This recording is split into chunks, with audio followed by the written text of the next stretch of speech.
All right, welcome to part 3 of LUMNAH Acres Tiny House. This is just an exciting build to do.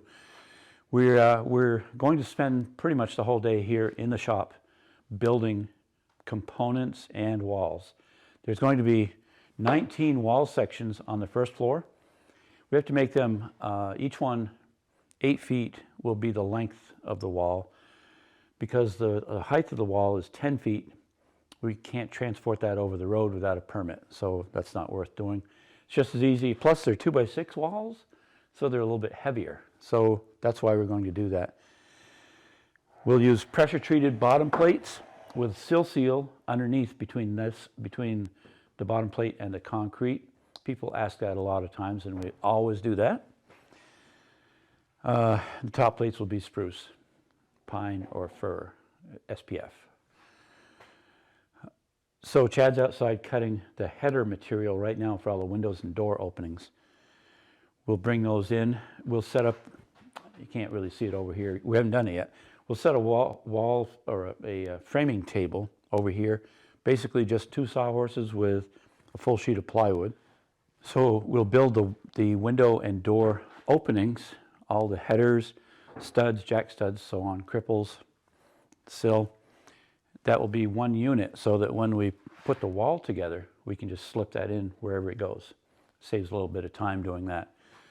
The reason we build in the shop is it saves, it'll save usually an hour or 2 of driving each day. So if we spend a whole day here, we've eliminated the cost of a couple hours of driving for generally 2 to 4 people, depending on how many are going. So it's a cost savings to the customer by doing that.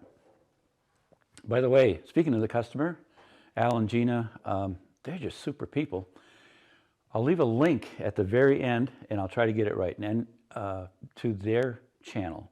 It's well worth watching. They've got some really interesting things going on there.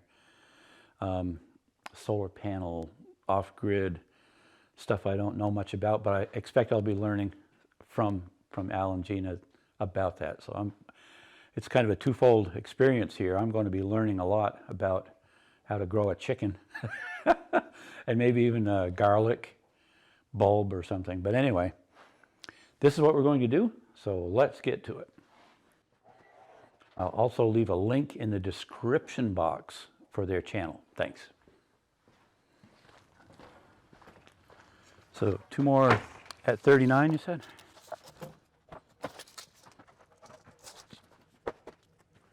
And then some more at 35.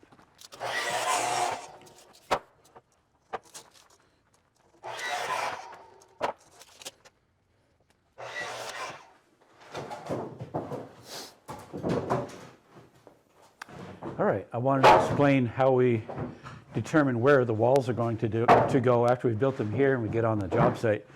So we mark each wall and we number them. We always start as though we're in the garage looking at the front. So that would be wall 1, 2, 3, 4. If there are other walls like there are on this one, we'd label those differently, like interior wall number 1, number 2. And with those, we would typically start from the front. If they're interior walls, start from the front and go back. We always put the number on the left side of the wall as we're facing it from the inside. That way everybody knows where it goes, usually. So Chad's over there getting ready to build window and door openings. I'm going to mark out all of these plates. So these are all going to be 8-foot sections. You'll notice that pressure treated is always a different length than spruce. If it's an 8-footer, it's always 8 feet and a half inch or 8 feet and a quarter inch. So I always check the length and cut those to length. This is going to be the first wall on the first section on the first wall. So we number it 1, 1. Pretty complex. 1, 1. That way we know they go together. And then we start marking out from that. Because we're in the corner, we always put a stud. I think I mentioned pressure-treated bottom plate, sill seal underneath. And so we're doing 16 on centers. This particular wall doesn't have any window in it or door. When we mark, it's always 16 inches, but you hold back 3/4 of an inch so that you know where the edge of the stud would be. That way, when you nail sheathing or whatever, dead center of the stud will be exactly 16. So we put an X on that side. Typically, because we're building them here, when we get at the end, we leave the last stud off so that the next wall section will have a stud and they will overlap and tie in. Okay, so we've got that all marked.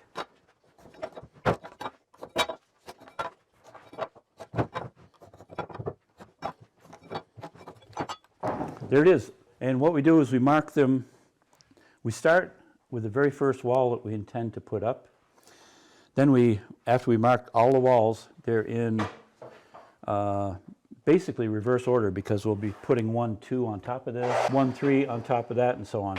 So as we build the walls, we're taking the reverse back off, and so when the trailer is loaded, it will have 1, 1 on top, and that's the one we want to start with, ideally. So we'll start a pile over here. Section 1, 2.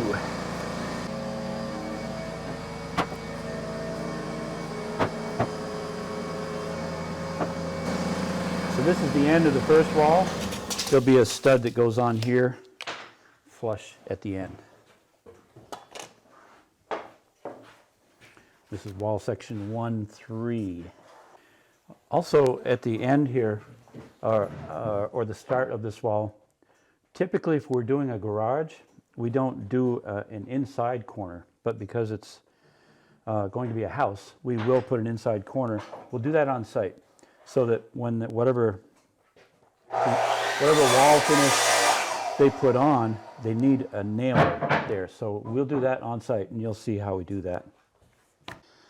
Okay, this is where some of you may pick on me. I don't know, that's all right if you do. This section on the back wall is actually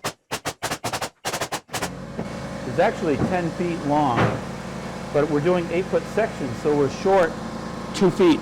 A lot of you will say, why don't you just use a 2x6 10? And we could have on this particular application, but for consistency, we're not.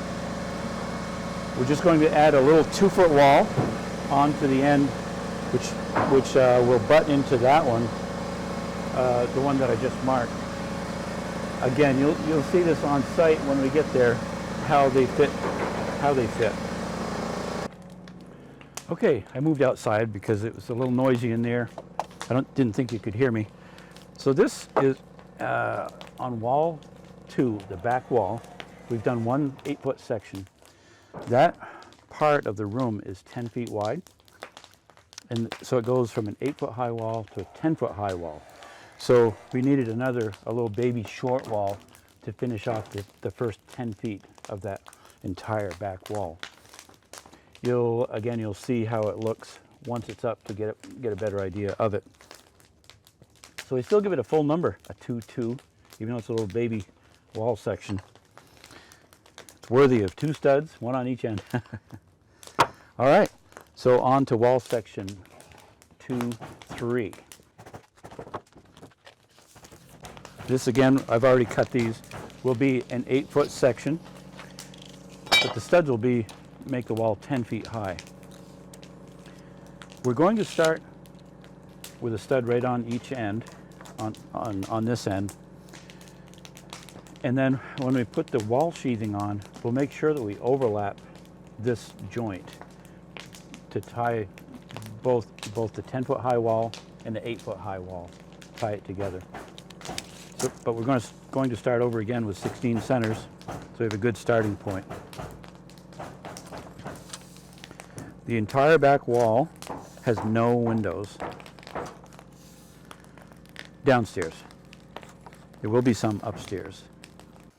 So I think there will actually be more than 19 wall sections because I didn't count for these little ones. Okay, just like when we started the back wall and we had to take off 5.5 inches for the thickness of that wall, we're going to do the same thing on this end. I've already cut it. That way the studs stay 16 on center all the way down through.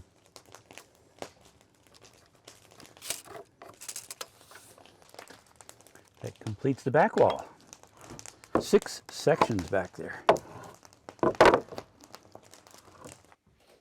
these are going to be triple the headers. Yes, yeah. Must be in between. Yep.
So, hey, thank you for watching this video. I appreciate it.